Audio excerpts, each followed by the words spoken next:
Will you be my girlfriend with the intention of marrying me? That's what everyone I met through a friend wanted to know. One guy, who was 3 years younger than me, said he fell for me right away. I thought about my age and wanting to settle down, so I said yes. A year later, we tied the knot. I'm Michelle, 34 years old, working for a big company. Living overseas has always been my dream. My husband, Paul, is younger than me, but he's a natural leader and takes charge in our relationship. He's the one who leads our household, and I'm okay with that.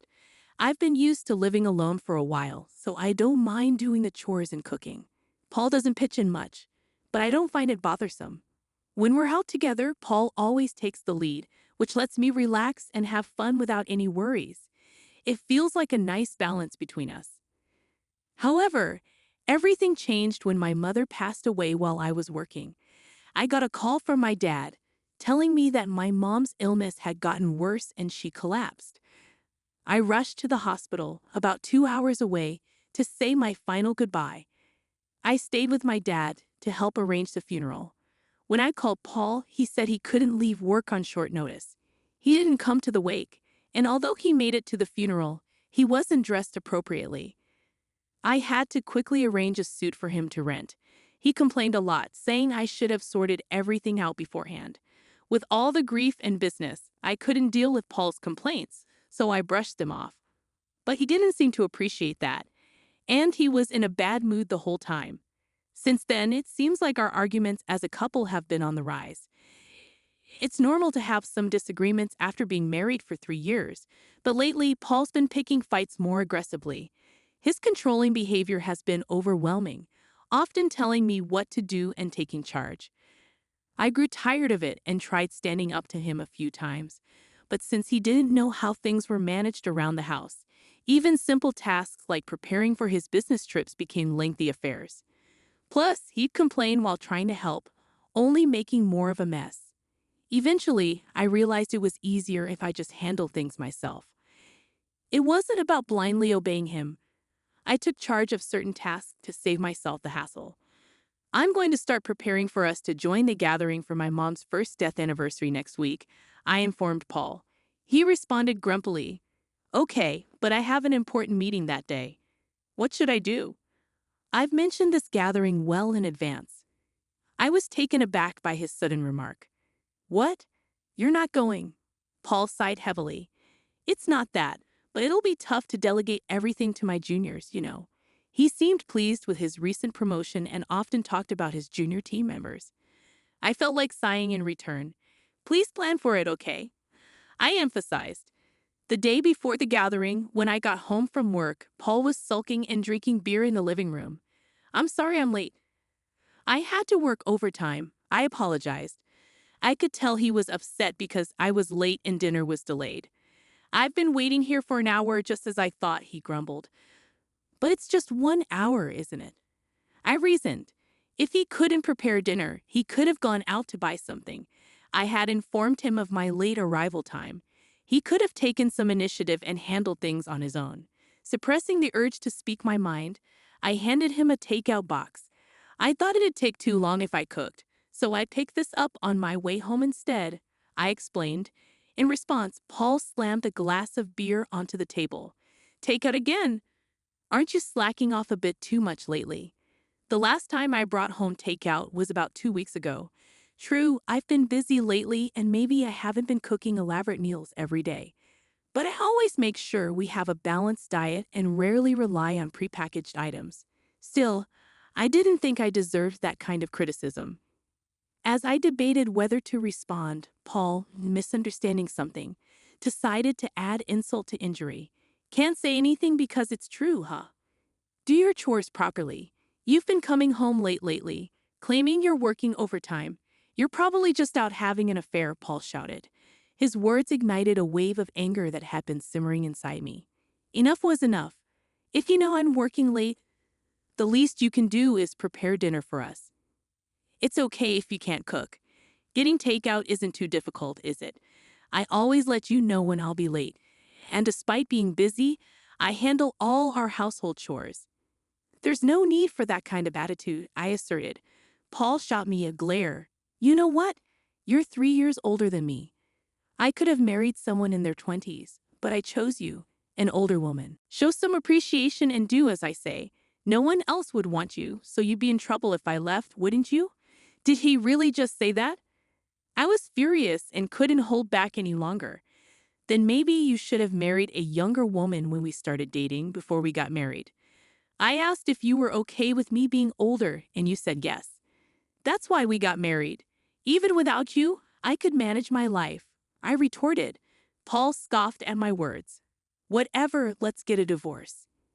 With that, he grabbed his beer and the takeout box and stormed off to his room. We had arguments before, but this was a first. I was done with him. I decided to eat my takeout dinner to calm my nerves, assuming Paul was probably just irritated because he was hungry.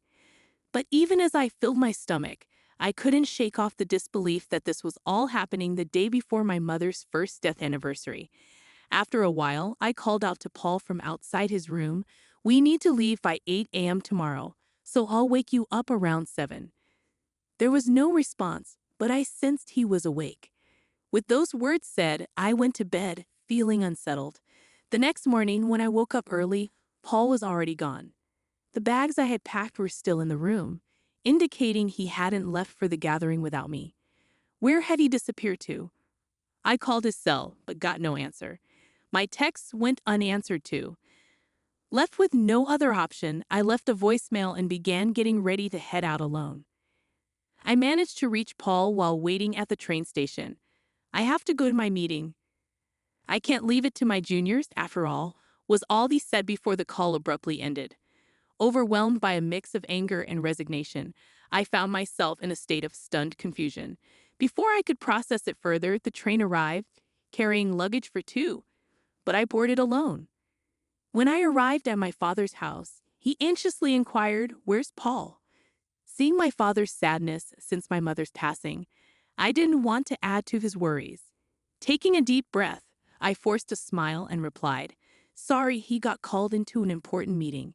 He was supposed to come here, but he recently got a promotion, and it sounded urgent, so I suggested he prioritize that." My father nodded understandingly. "I see. He's working hard. It's a shame I couldn't see him, but your mother would understand. Let him know he's always welcome to visit."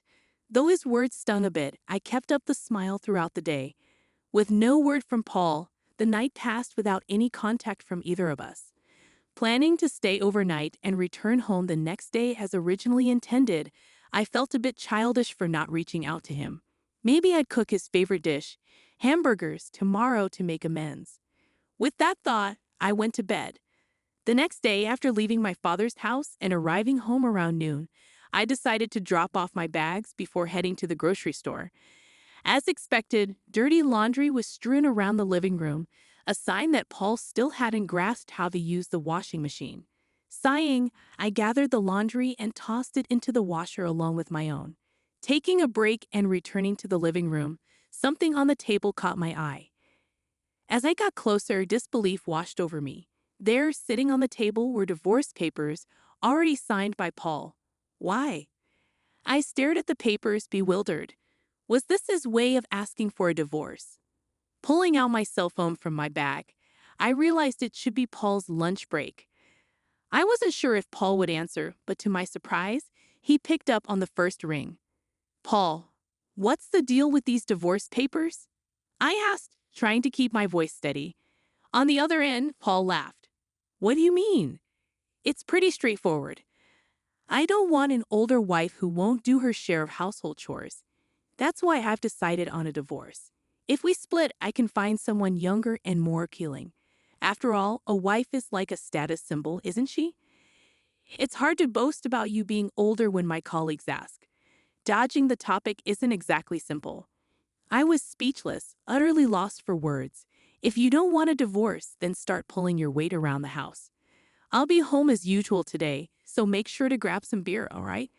But if you're set on this, take the divorce papers to the family court. The ball's in your court, he said before hanging up abruptly. The call left me stunned, unable to utter a single word. It seemed Paul believed his ultimatum would force me to comply. All this time, I'd done the chores not out of fear of him leaving, but because I disliked having to ask him. He likely assumed otherwise, presuming my compliance stemmed from a fear of abandonment, given his dominant nature. Being married to a younger man might draw envy from others, but in reality, there's nothing particularly remarkable about it. I often found myself emphasizing his age, but truth be told, he's quite average in appearance, personality, and income. Describing him as younger was simply convenient. Initially, the age gap concerned me, but now that we're both in our 30s with only a 3-year difference, it feels insignificant. Had the gap been wider, perhaps I feel differently, but constantly being labeled as the older wife when we're essentially peers feels disheartening. I grabbed my bag and made a beeline for the family court. As I handed in the divorce papers, a wave of relief washed over me.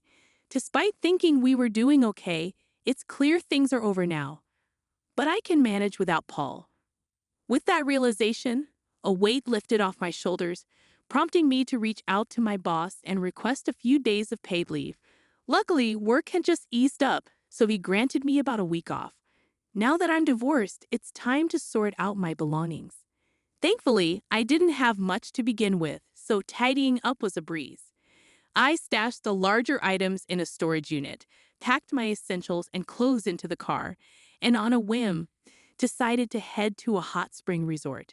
It seemed like the off-season for hotels, so I managed to snag a cheap room on the spot.